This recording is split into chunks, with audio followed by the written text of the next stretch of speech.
नमस्कार बच्चों, कैसे हैं आप लोग। आशा करती हूँ हमेशा की तरह स्वस्थ और खुश होंगे। बच्चों, आपको हंसता हुआ देखकर हमें भी बेहद खुशी होती है। पता है क्यों? क्योंकि बच्चों में भगवान बसते हैं। कहा जाता है कि बच्चे भगवान का ही रूप होते हैं। हम बार बार उस भगवान के बारे में बात करते हैं। आखिर ये भगवान है कौन? ईश्वर कौन है? हमने बहुत सारे पदों में, साखियों में, कविताओं में, पाठों में, निबंधों में, कहानियों में ईश्वर ईश्वर ईश्वर पढ़ा तो है, लेकिन आखिर ईश्वर है कौन? ईश्वर हम सबके पिता, जिसने मनुष्य को जन्म दिया, जिसने मनुष्य को बनाया। लेकिन मनुष्य ने क्या किया? आप अपने कक्षा 9वीं के भी पाठों में और गद्यों में आपने जाना होगा, बार बार मैंने भी आपको पढ़ाया है कि बच्चों, भगवान एक है और हम मनुष्य उस ईश्वर की संतान हैं। और ईश्वर की संतान होने के नाते हम सबका आपस में एक रिश्ता है, जिसे हम कहते हैं मनुष्यता का रिश्ता है, एक बांधव का रिश्ता है। एक बात बताइए, क्या अपने भाई बहन को नीचा दिखाना चाहते हैं? क्या आपके माता पिता चाहते हैं कि आप कमजोर बने, आप दुखी हो? नहीं ना। ऐसे ही हमारा ईश्वर भी अपने किसी भी बच्चे को, किसी भी मनुष्य को दुखी नहीं देखना चाहता। लेकिन क्या करें, उस ईश्वर ने मनुष्य को बना तो दिया, लेकिन मनुष्य अपने कर्मों के द्वारा अच्छे और बुरे कर्म भोगता है।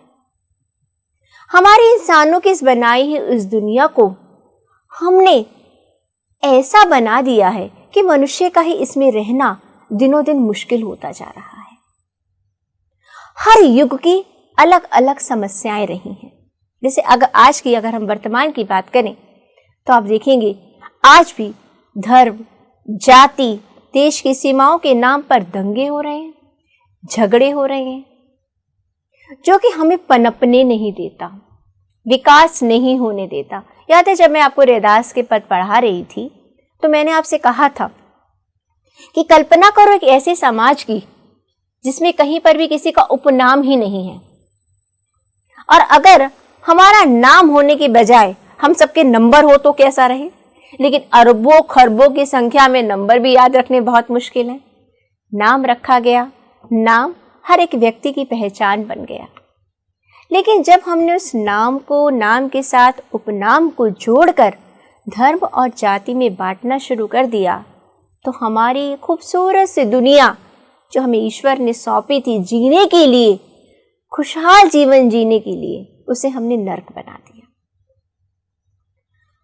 आप कहोगे कि मैम, जाति और धर्म के नाम पर झगड़े हो रहे हैं, हम क्या करें, कैसे रोक सकते हैं हम इसे? बच्चों, ये जो आपके पाठ्यक्रम में मैं आपको ये पढ़ा रही हूं ना, वास्तव में एक एक व्यक्ति अगर अपने अंदर बदलाव लेकर आएगा तो यकीन मानिए पूरा समाज जरूर बदल जाएगा। आज जो मैं आपको कविता पढ़ाने जा रही हूं, उस कविता का नाम है एक फूल की चाह। अब आप कहोगे मैम ने इतना सारा धर्म, जाति और उसके बारे में बताया और कविता बता रही है एक फूल की चाह। अलग अलग लग रहा है ना, कुछ समानता सी नहीं आ रही है। लेकिन जब हम कविता को पढ़ेंगे ना, तब आप जानेंगे कि जब इंसान ने समाज को वर्गों में बांट दिया तो कितने दिल रोए, कितनी आत्माएं कल्पी। ये कविता बहुत एक भावुक कविता है। मैं जब जब इस कविता को पढ़ाती हूँ खुद मेरे रोंगटे खड़े हो जाते हैं, और जब आप इस कविता को पढ़ेंगे तब कवि के दर्द को महसूस कर सकेंगे। खैर, कविता के बाद दर्द के बारे में हम बाद में बात करेंगे। सबसे पहले जानते हैं कि इतनी दर्द भरी, दिल को छू लेने वाली कविता आखिर लिखी किसने है। तो बच्चों, आज हम बात करेंगे सियाराम शरण गुप्त के बारे में। सियाराम शरण गुप्त का जन्म सियाराम शरण गुप्त का जन्म झांसी के निकट चिरगांव में सन 1895 में हुआ था। राष्ट्रकवि मैथिली शरण गुप्त इनके बड़े भाई थे। देखिए, परिवार ही कवियों का है और राष्ट्र कवि के छोटे भाई थे ये। गुप्त जी के पिताजी भी कविताएं लिखते थे, यानी कि दोनों भाइयों को कविता लिखने की प्रेरणा किससे मिली? अपने पिता से। गुप्त जी के पिताजी भी कविताएं लिखते थे, इस कारण में कवि परिवार में ही इन्हें कविता के संस्कार स्वतः प्राप्त हुए। स्वतः का मतलब अपने आप। देखिए, कई बार ऐसा होता है, हमेशा नहीं माना जाता कि गायक के बच्चों का स्वर मीठा होता है। अधिकतर की बात करी है मैंने, 100% की बात नहीं करी। और हमारा जो लालन पालन जिस माहौल में हुआ होता है, उस माहौल का असर हम पर जरूर पड़ता है। कहते हैं ना, संगत पर तो रंगत होती ही होती है। संगत का असर पिता कवि, बड़ा भाई कवि, तो छोटे भाई पर तो उसका असर आना ही था। गुप्त जी महात्मा गांधी और विनोबा भावे के विचारों के अनुयायी थे। अब आप सोचिए, महात्मा गांधी जी सब लोगों को एक समान मानते थे। उन्हें अस्पृश्यता शब्द से नफरत थी। छुआछूत, छोटी जाति उन्हें पसंद नहीं था। शायद उन्हीं विचारों से प्रेरित होकर कवि ने इस कविता को लिखा है। इसका संकेत उनकी रचनाओं में भी मिलता है। गुप्त जी की रचनाओं का प्रमुख गुण है कथात्मकता। अब बच्चों, कथात्मकता क्या होती है? कुछ कविताएं ऐसी होती हैं जिसमें गीतात्मकता होती है, यानी कि जिन्हें गीतों की तरह गाया जा सकता है। लेकिन गुप्त जी की रचनाओं की प्रमुख विशेषता थी कथात्मकता। इनकी कविता ऐसे लगती थी मानो कि हम किसी कहानी को सुन रहे हैं। कैसे? आप इस कविता में खुद जान लेंगे। इन्होंने सामाजिक कुरीतियों पर करारी चोट की है। कुरीतियों का अर्थ क्या है? बुराइयां। बहुत सारी बुराइयां हैं हमारे समाज में, उन पर चोट की है। देश की ज्वलंत घटनाओं, ज्वलंत का मतलब क्या है? जलने वाली वैसे कहा जाता है, लेकिन जो उस समय की समसामयिक है, घटनाओं और समस्याओं का जीवंत चित्र। जीवंत यानी कि जीता जागता। जब आप ये कविता पढ़ेंगे ना, ऐसा लगेगा मानो कि कोई कहानी आपके सामने चल रही है। जैसे आप फिल्म देखते हैं ना, आप इसे अनुभव कर पाएंगी। इसका इन्होंने चित्र, जीवंत चित्र इस कविता में प्रस्तुत किया है। इनके काव्य की पृष्ठभूमि अतीत हो। अतीत का मतलब अर्थ क्या है? भूतकाल, जो पुरानी यादों से जुड़ी हुई हो, या वर्तमान या आज के समय की हो। उसमें आधुनिक मानवता की करुणा, आज का जो मनुष्य है उसकी करुणा, यातना, जो कष्ट वो बर्दाश्त कर रहा है, और द्वंद्व, झगड़ा समन्वित रूप से उभरा है। मतलब कि मिला जुला उसका जो रूप है इनकी कविताओं में उभर कर आया है। सियाराम शरण की मुख्य कृतियां हैं मौर्य विजय आलू, पाथे, मृण्मयी, उन्मुक्त, आत्मोत्सर्ग दुर्वादल और नकुल। एक फूल की चाह, जो कविता आज हम पढ़ने जा रहे हैं, वो गुप्त जी की एक लंबी और प्रसिद्ध कविता है। वास्तव में बच्चों, जब आप इस कविता को पढ़ेंगे, ये कविता ऐसी की ऐसी ही गुप्त जी ने नहीं लिखी है। उस कविता के कुछ अंशों को उठाकर एक संक्षेप में इस कविता का रूप दिया गया है। अगर आप इसका मूल रूप पढ़ेंगे तो ये कविता बहुत लंबी कविता है। प्रस्तुत पाठ उसी कविता का एक अंश मात्र, यानी कि एक हिस्सा है। पूरी कविता छुआछूत की समस्या पर केंद्रित है। छुआछूत की समस्या। बच्चों, आज ये समस्या नहीं है, कुछ स्थानों पर हो भी सकती है, लेकिन जो मुख्य प्रमुख शहर हैं, आज हम उस चीज से, मुझे खुशी होती है कहते हुए कि हम आज उन चीजों से उठ चुके हैं। पुराने समय में क्या होता था? एक जाति, कुछ जातियां ऐसी होती थी जिन्हें प्रमुख नगरों से अलग होकर रहना पड़ता था। उन्हें सामान्य जन स्थानों पर जाने की मनाही थी। वो मंदिरों में या पवित्र धर्मस्थलों पर नहीं जा सकते थे। वो नदियों तक भी नहीं जा सकते थे, नदियों का जल भी नहीं ले सकते थे। उनके पीने के कुएं, पानी इत्यादि की व्यवस्था शहर से बाहर कर दी जाती थी। उन्हें घरों के अंदर प्रवेश भी नहीं करने दिया जाता था। तो ऐसी एक समस्या थी छुआछूत, यानी कि अगर किसी ने ऐसे व्यक्ति को छू भी लिया तो कहा जाता था कि जिसे छुआ गया है जो वो अपवित्र हो गया है। हैरानी हो रही है ना, हंसी भी आ रही होगी आपको ऐसी बात पर कि किसी को छूने से अपवित्र कैसे हो जाते हैं, लेकिन ऐसा था। एक मरणासन अछूत कन्या, मरणासन मतलब मृत्यु के आसन पर, मृत्यु के आसन पर, यानी कि जो बिल्कुल मृत्यु के आसन पर हो, मृत्यु के निकट हो, एक अछूत कन्या यानी कि निम्न जाति की, के मन में एक यह कामना उठी, इच्छा उठी कि काश देवी के चरणों में अर्पित किया हुआ एक फूल कोई उसे लाकर दे देता। ये कोई बहुत बड़ी चीज थी? आप कहोगे कि मैम ये कौन सी बड़ी चीज थी, भगवान के मंदिर का एक फूल ही तो चाहिए था। नहीं बच्चों, ये इतना आसान नहीं था। क्या उस बच्चे की इच्छा पूरी हो पाई? क्या इतनी छोटी सी इच्छा पूरी हो पाई? यही हम इस कविता में पढ़ेंगे। Now subscribe to Bright Duty course at ₹1 per day only.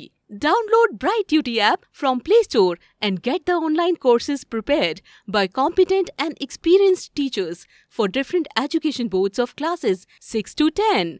Bright Duty courses are available for the subjects of Math, Science, Social Science, English and Hindi in English and Hindi medium.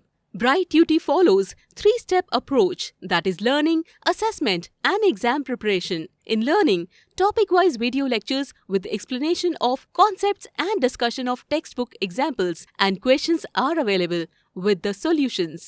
In assessment, topic-wise online MCQ test, practice assignments and chapter-wise question bank are available with the solutions.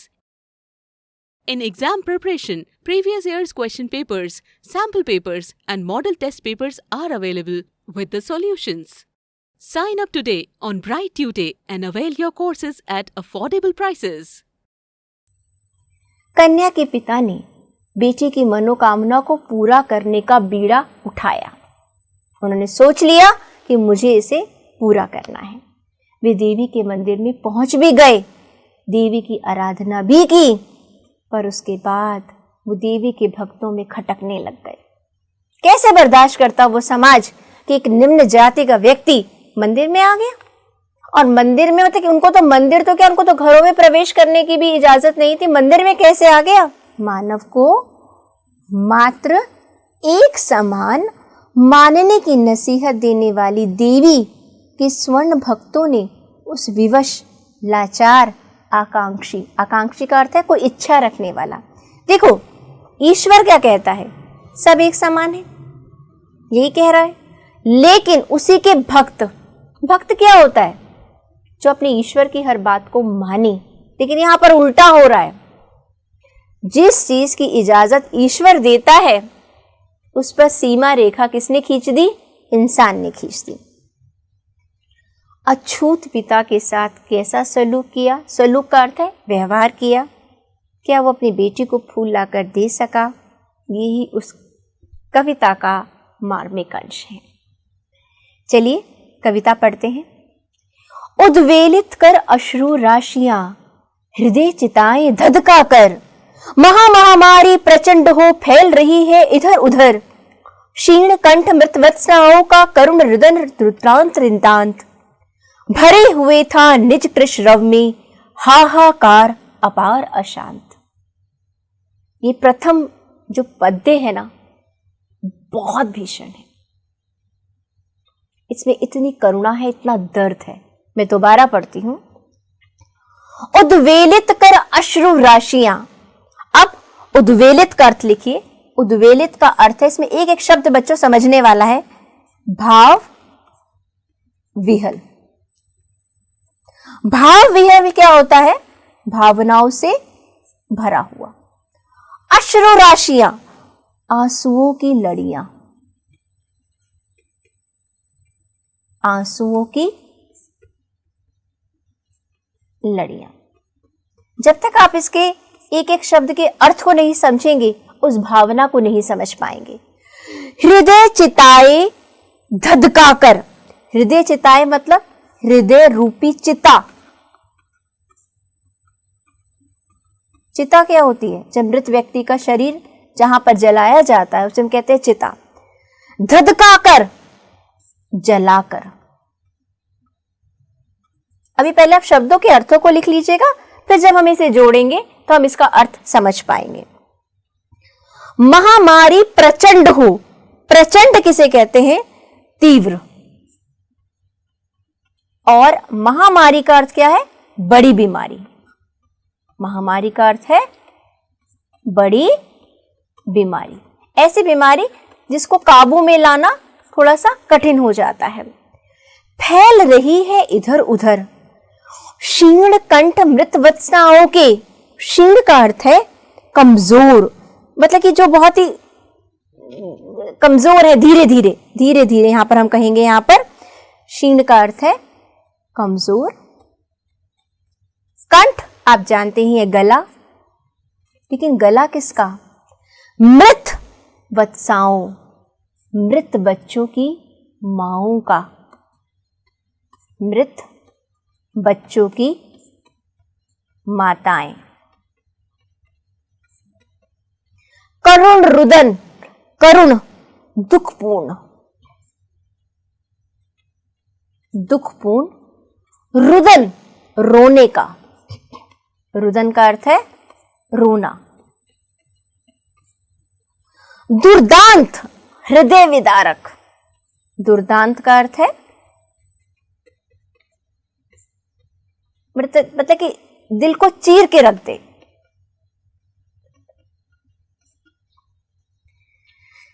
नितांत बिल्कुल अकेला। भरे हुए था निज कृश रव में। कृश कहते हैं कमजोर को, निज का अर्थ है अपना, और रव कहते हैं शोर को। हाहाकार अपार अशांत। चारों तरफ हाहाकार मचा हुआ है। अपार जिसका कोई पार ना हो। ठीक है, अब इसके अर्थ को समझते हैं बच्चों की अर्थ क्या बनता है। कवि ये कह रहे हैं कि गांव में महामारी फैली हुई है, चारों तरफ ऐसी बीमारी फैल गई है। बच्चों जिस जमाने की ये कविता लिखी गई है ना, जिस समाज की और जिस स्थिति और जिस काल के बारे में बात कर रहे हैं, पुराने जमाने में तो चेचक की बीमारी भी अगर गांव में फैल जाती थी, जिसको आजकल आप चिकन पॉक्स कहते हैं, और अब बहुत सारे वैक्सीनेशन, बहुत सारे इंजेक्शन, बहुत सारी दवाइयां हैं कि बच्चों को जन्म के समय ही पिला दी जाती हैं।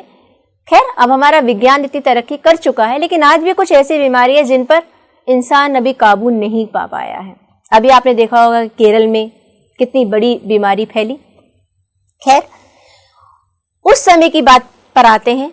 उस समय भी गांव में एक ऐसी बीमारी फैल गई जिसकी वजह से कई लोगों की मृत्यु होती जा रही थी।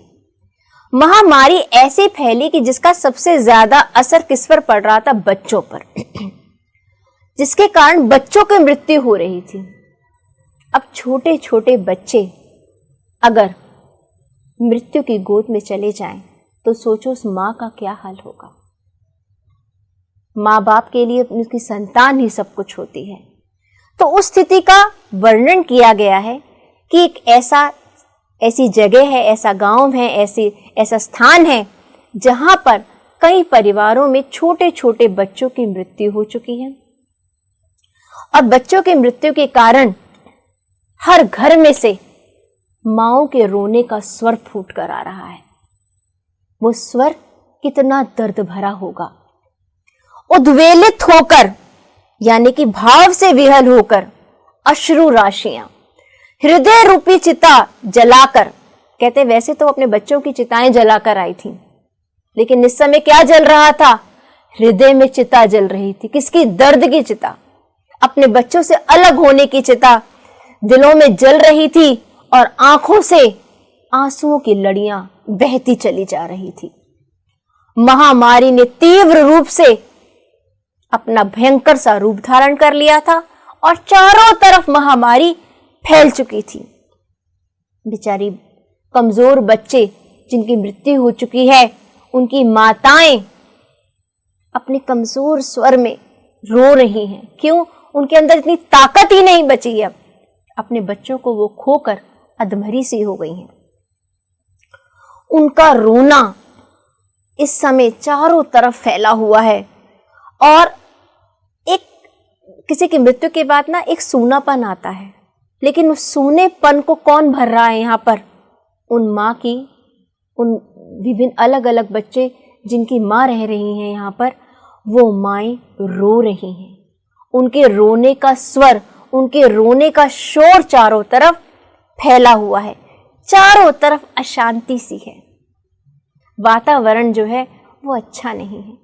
सोचो कैसा होगा वो स्थान, कैसा होगा वहाँ का वातावरण कि एक एक घर छोड़कर कोई अपने बच्चों को अभी मृत्यु के काल में छोड़कर आया है और माएँ अपने बच्चों की यादों में रो रही हैं। कैसा होगा वहाँ का वातावरण? इन पंक्तियों में बच्चों कवि ने उन माताओं की जो गले से जो स्वर निकल रहा है ना, वैसे तो वो स्वर बहुत क्षीण है, कम है, क्योंकि वो दुख इतना ऐसा है कि जिसको पूरी तरह से वो व्यक्त भी नहीं कर पा रही हैं।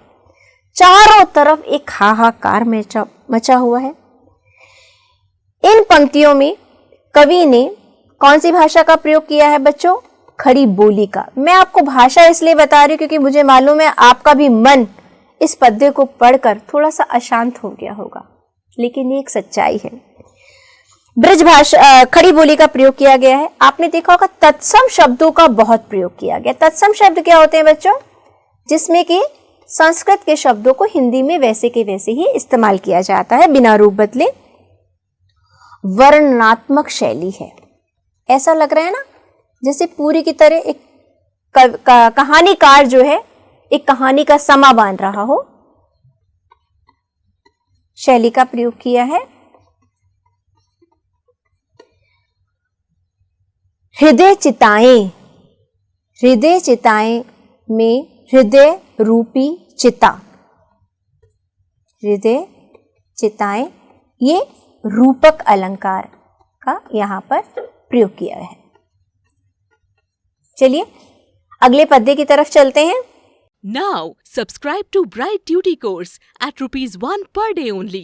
Download Bright Duty app from Play Store and get the online courses prepared by competent and experienced teachers for different education boards of classes 6 to 10.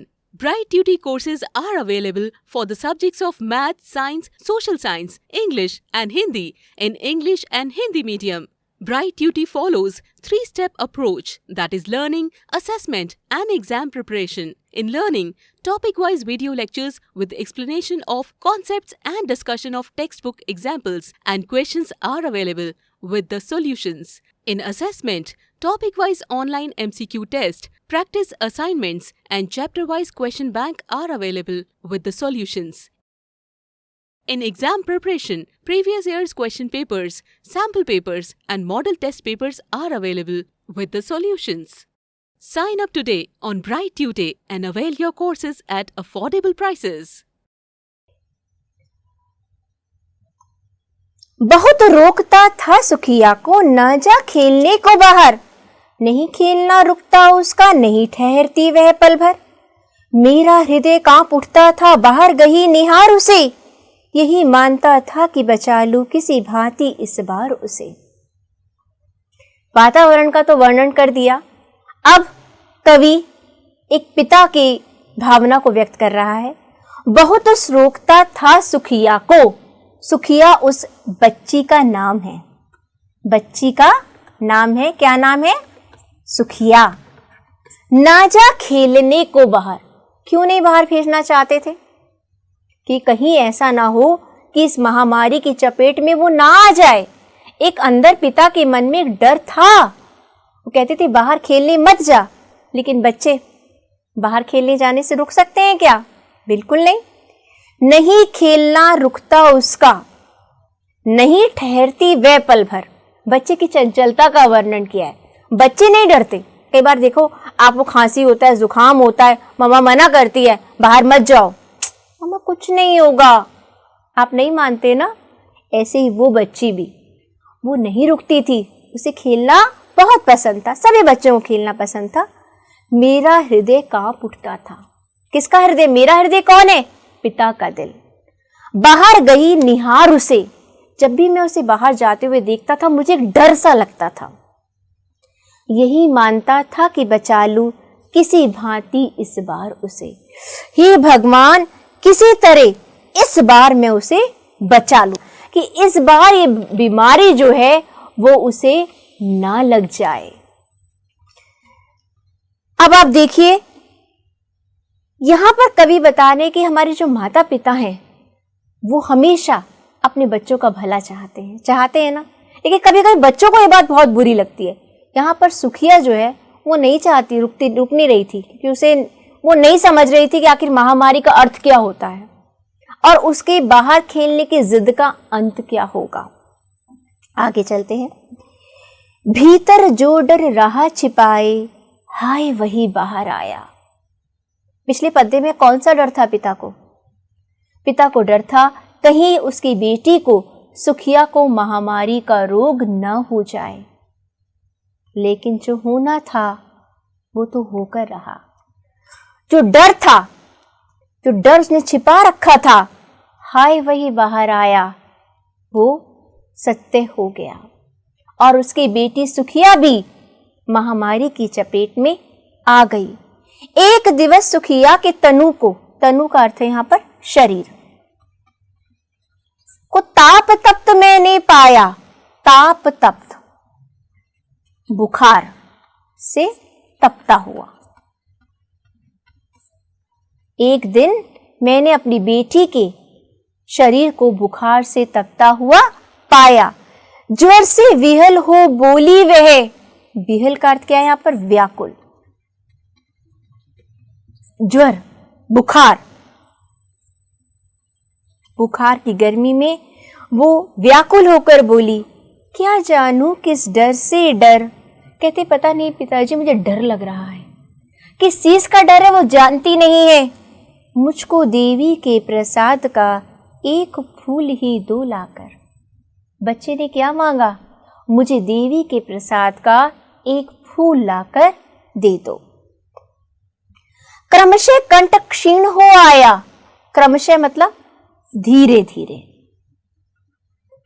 धीरे धीरे। कंठ का अर्थ क्या है? गला, और क्षीण का मतलब क्या है? कमजोर। मतलब कि जब उसने ये कहा कि हे पिताजी पता नहीं मुझे किस चीज का डर लग रहा है और मेरी इच्छा है कि मुझे देवी के प्रसाद का एक फूल ला दो, तो ये बात कहते कहते उसका गला कमजोर हो गया, उसका स्वर धीमा पड़ गया। शिथिल हुए अवयव सारे। शिथिल का मतलब दोबारा कमजोर है। अवयव, अंग, उसके शरीर के सारे अंग कमजोर पड़ गए। बुखार में क्या होता है? हमारा शरीर टूटने लगता है, हमें अंदर से कमजोरी महसूस होती है। आपको भी ऐसा ही होता है ना? तो उस समय उसकी स्थिति वैसी ही थी। बैठा था नव नव उपाय की चिंता में मैं मन मारे। अब क्या बात मांगी थी भाई उसने? एक देवी का फूल ही तो मांगा था, लेकिन यहां पर कवि कह रहे हैं यही सबसे बड़ी चिंता बन गई सुखिया के पिता की। नव नव, नव नव में क्या है बच्चों? कौन सा अलंकार है? पुनरुक्ति अलंकार है। लेकिन ये कौन सा समास है? यह अव्ययभाव समास। कहते अब मैं नए नए उपाय सोचने लगा कि मैं अपनी बच्ची की इच्छा को पूरा कैसे करूं। जान सका ना प्रभात सजग से, हुई अलस कब दोपहरी। सुबह कैसी होती है? चुस्त होती है। सुबह आप देखोगे सब कुछ बड़ा फ्रेश होता है, सब कुछ जोशीला होता है, सब कुछ सुंदर सा लगता है। लेकिन जैसे जैसे दिन ढलने लगता है दोपहर में थोड़ा सा आलस आ जाता है, शाम तक आते आते हम सुस्त हो जाते हैं। होता है ना, ये दिन ऐसे है, दिन में हम चुस्त, दोपहर में आलसी और शाम को हम सुस्त हो जाते हैं। तो कवि कहते हैं, सुखिया के पिता कह रहे हैं कि वो सोचने लग गए कि मैं अपनी बच्ची की इच्छा को कैसे पूरा करूं, और पता ही नहीं चला प्रभात का अर्थ है सुबह, और सजग का अर्थ यहाँ पर क्या लिखेंगे बच्चों? यहाँ पर सजग का अर्थ हम मानेंगे कि जो कि पूरी तरह से जागता हुआ, यानी कि चेतना में, जोश में, जोशीला। कहते हैं मुझे पता ही नहीं चला कब जोशीली सुबह से आलस भरी दोपहर आ गई। वो यही सोचता रहा, क्या करूं? स्वर्ण घनों में कब रवि डूबा। स्वर्ण मतलब सुनहरे, घन मतलब बादल, रवि का मतलब सूर्य। सुबह से सोचते सोचते आलस भरी दोपहर हो गई और सुनहरे बादलों में रवि सूर्य डूब भी गया। देखो, सुनहरे बादल दो समय होते हैं। एक सुबह जब सूर्य उगता है, अपनी लालिमा से, अपने सुनहरे प्रकाश से बादल जो है उसके आसपास के सुनहरे हो जाते हैं, और एक शाम के समय जब आप आकाश को देखेंगे तो कुछ कुछ स्थिति सुबह जैसी होती है, लेकिन थोड़ी सुस्त वाली होती है। कहते सुबह से रात आ गई, कब आई संध्या गहरी। संध्या का अर्थ है शाम। शाम गहरी कब होती है? जैसे आप आजकल देखते हैं 8, साढ़े 8, 9 बजे का जब समय होता है, जब हल्की हल्की रात भी हो चुकी होती है। सभी और दिखलाई दी अंधकार की छाया गहरी। बेटे यहाँ पर दो तरह के अंधकारों की बात हो रही है। एक तो वातावरण का अंधकार, क्यों? अंधेरा हो चुका है, दिन डूब चुका है, और दूसरी तरफ निराशा का अंधकार। क्यों? क्योंकि सुखिया के पिता को यह समझ नहीं आ पा रहा। पूरे दिन में वो नए नए उपाय करता रहा, सोचता रहा कि आखिर वो अपनी बेटी की इच्छा को पूरा करे तो करे कैसे, कहां से उसे देवी के प्रसाद का एक फूल लाकर दे। छोटी सी बच्ची को ग्रसने कितना बड़ा तिमिर आया। ग्रसने मतलब खाने, तिमिर अंधकार। कौन से अंधकार की बात हो रही है यहाँ पर? मृत्यु का अंधकार। एक छोटे से बच्चे को मृत्यु का काल डसने के लिए आ गया है। ऊपर विस्तृत महाकाश में, विस्तृत का मतलब फैले हुए, फैले हुए, महाकाश बड़ा सा आकाश।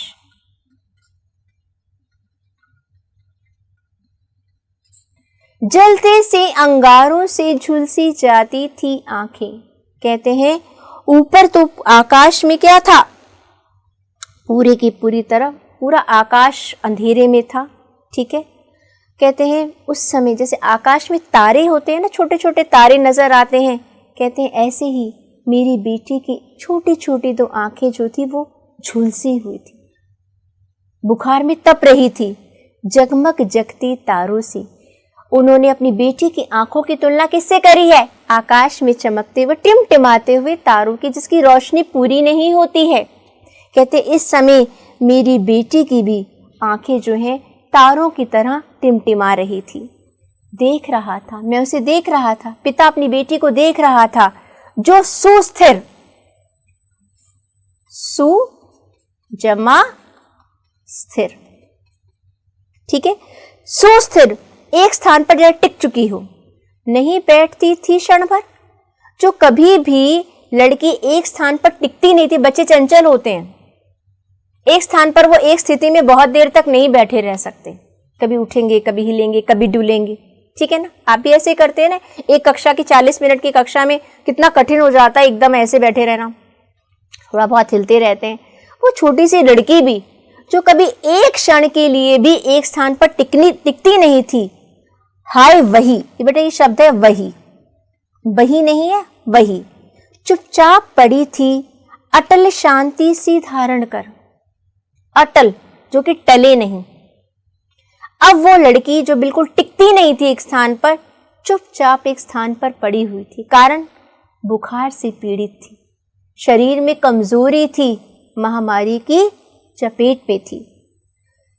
सुनना वही चाहता था मैं, उसे स्वयं ही उकसाकर। कहते अब तो मैं चाहता था वो मुंह से कुछ बोले, क्योंकि अब तो वो कुछ बोल भी नहीं रही थी।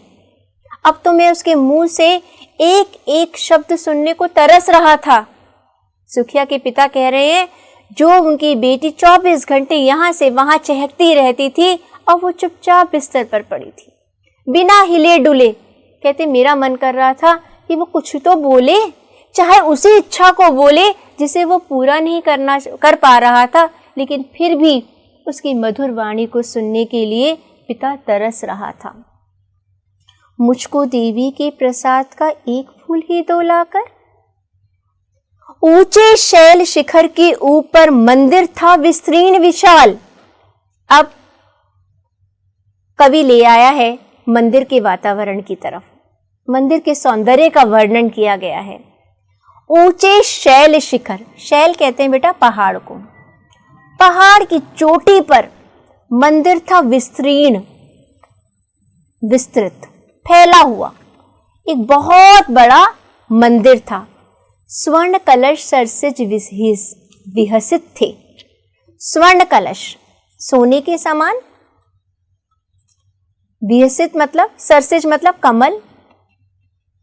आपने देखा जैसे कमल की पंखुड़ियां होती हैं, तो ऐसे मंदिर का गुंबद जो था वो बना हुआ था। पाकर समुदित रवि कर जाल, रवि कर जाल मतलब कि सूर्य की किरणों का प्रकाश, सूर्य की किरणों का प्रकाश। मंदिर के गुंबद पर, मंदिर के जहां पर मंदिर का सिर होता है, जहां पर शिखर होता है, वहां पर सूर्य की किरणें पड़ रही थी, जिसके कारण वो पूरा स्वर्णिम लग रहा था। दीप धूप, बेटा ये दूध शब्द नहीं है, ये है धूप। दीप धूप से आमोदित था। मंदिर के अंदर कैसा वातावरण होता है? आपने घी के दिए जल रहे होते हैं, अगरबत्ती जल रही होती है, तो उसकी खुशबू होती है। जब दिया जलता है, जहाँ पर हवन होता है, वहाँ पर एक अलग ही वातावरण होता है, एक पवित्र से सुगंध आती है। मंदिर का आंगन सारा, आंगन में चंद्रबिंदु लगेगा। अब मंदिर के अंदर का वातावरण, मंदिर के बाहर का वातावरण बता दिया कि आकाश बिल्कुल पहाड़ों के चोटी पर, एक पहाड़ की चोटी पर, ऊंचे पहाड़ की चोटी पर मंदिर विराजमान है। और मंदिर के गुंबद पर, जो उसके गुंबद बना हुआ है, उस समय सूर्य की किरणें पड़ रही हैं और ऐसा लग रहा है जैसे कमल की तरह वो खिल रहा हो। और मंदिर के अंदर दीप और धूप से वातावरण महका हुआ है। गूंज रही थी भीतर बाहर मुखरित उत्सव की धारा। ऐसा लग रहा था मानो कोई उत्सव हो रहा है, चारों तरफ खुशियां ही खुशियां थी। भक्त वृंद मृदु मधुर कंठ से, भक्त वृंद यानी कि भक्तों का समूह। मृदु, मृदु का अर्थ है मीठा। कंठ से, गले से गाते थे सब भक्ति मुदमय। आप मंदिर में जाते हैं तो ईश्वर की आराधना हो रही होती है, ठीक है ना। कोई आरती गा रहा होता है, कोई मंत्र उच्चारण कर रहा होता है, कोई पूजा पाठ कर रहा होता है। तो यहाँ पर सभी भक्तजन मिलकर क्या गा रहे थे? पतित तारिणी पाप हारिणी माता तेरी जय जय जय। पतित तारिणी, पतितों का उद्धार करने वाली। पतित कौन होते हैं? नीच। तारने वाली, तारिणी का अर्थ क्या है यहाँ पर? उद्धार करने वाली, उद्धार करने वाली। पापहारिणी यानी पापों को हर लेने वाली, पापों को समाप्त करने वाली। माता तेरी जय जय। दोबारा, पतित तारिणी तेरी जय जय मेरे मुख से भी निकला। उस वातावरण में ऐसा वातावरण हो गया कि जो सुखिया के पिता थे वो भावनाओं में बह गए और वो गाने लगे। मैं बिना बड़े ही मैं आगे को जाने किस बल से ढिकला। सुखिया के पिता की हिम्मत नहीं हो रही थी कि वो देवी के आगे जाकर खड़े हों।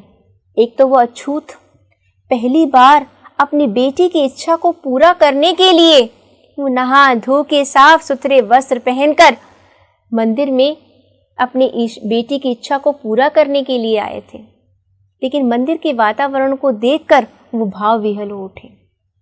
ऐसा वातावरण उन्होंने कभी देखा ही नहीं था और कहते हैं उनकी तो इतनी हिम्मत ही नहीं हुई, पर ना जाने जैसे किसी से पीछे धक्का लगा, वो भी धक्के के साथ आगे चले गए, जाने किस बल से ढिलका आगे की तरफ बढ़ गए। मेरे दीप धूप फूल लेकर वे अम्बा को अर्पित करके, क्या हुआ, वो अपने प्रसाद की थाली लेकर पीछे खड़े हुए थे सुखिया के पिता, भीड़ से धक्का लगा और वो अम्बा की प्रतिमा के आगे, देवी की प्रतिमा के आगे पहुंच गए। जब देवी की प्रतिमा के आगे पहुंचे तो उनके हाथ से दीप और फूल अम्बा को अर्पित किए। अम्बा मतलब देवी को उन्होंने अर्पित किया, प्रसाद चढ़ाया, दिया। पुजारी ने प्रसाद जब आगे को अंजलि भर के, अंजलि का मतलब क्या होता है, अपने हाथों की हथेली, ऐसे प्रसाद देते हैं ना, कहते हैं जब पुजारी ने मुझे अंजलि भर के अपने हाथ भर के प्रसाद दिए, भूल गया उसका लेना झट। कहते मैं तो देवी के सौंदर्य में इतना खो गया कि मैं उस प्रसाद को एक क्षण के लिए लेना भूल ही गया था। परम लाभ सा पाकर मैंने सोचा बेटी को माँ के ये पुण्य पुष्प दूं जाकर मैं तो केवल इसी खुशी में रह गया कि हाँ मुझे ये प्रसाद मिल गया और अब मैं अपनी बेटी की इस इच्छा को पूरा करूंगा। परम लाभ, किस चीज का परम लाभ मिला, ईश्वर के सानिध्य का, ईश्वर के दर्शन का लाभ मिला। और क्या मन में सोच रहे हैं सुखिया के पिता कि ये पुण्य पुष्प मतलब पवित्र फूल किसको जाकर देने हैं, सुखिया को देने हैं। तो बेटा इन पंक्तियों में को पहले तो कवि ने बताया है मंदिर का बाहरी सौंदर्य का वर्णन, फिर अंदर की पंक्तियों का वर्णन बताया, और पंक्तियों में क्या बताया गया है कि देखो ये पंक्तियां बहुत इंपॉर्टेंट है, बहुत महत्वपूर्ण है कि हम गाते तो हैं कि नीचों का भी उद्धार कर सके, पापियों का भी उद्धार कर सकता है। कौन कर सकता है, ईश्वर। पापियों का उद्धार करके उनको तार देता है, उनकी इच्छाओं को पूरा कर देता है। हम उस ईश्वर की जय जयकार कर रहे हैं। Now, subscribe to Bright Duty course at ₹1 per day only. Download Bright Duty app from Play Store and get the online courses prepared by competent and experienced teachers for different education boards of classes 6 to 10. Bright Duty courses are available for the subjects of Math, Science, Social Science, English and Hindi in English and Hindi medium. Bright Duty follows 3-step approach, that is learning, assessment and exam preparation. In learning, topic-wise video lectures with explanation of concepts and discussion of textbook examples and questions are available with the solutions. In assessment, topic-wise online MCQ test, practice assignments and chapter-wise question bank are available with the solutions.